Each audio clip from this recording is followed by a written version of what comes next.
Today we look at the Afrikaans word gaap. The most common use for gaap is yawn or yawning. Its other use as a verb is to gape. Jou gulp gaap. Jou gulp gaap. Literally translated, that means your fly is gaping, and it is a way to say your fly is open. The literal translation of your fly is open is jou gulp is oop. Gaap skulp or gaper mossel, and that is a clam.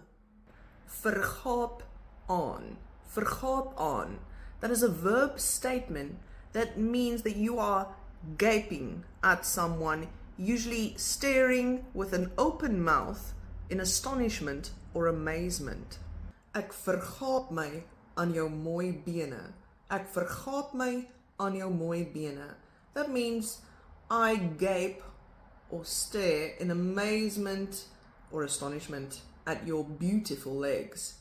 The direct translation and correct word for stare is staar. So the real translation for gape is gaap. Gapend. Gapend. An adjective that means gaping or yawning. A gapende wond. A gapende wond. A gaping wound. Gaping as a noun means a gap. A gaping oorbrug. A gaping oorbrug. To bridge a gap. Gaps. Gaps. A verb that means to snatch or swipe or pinch, technically steal.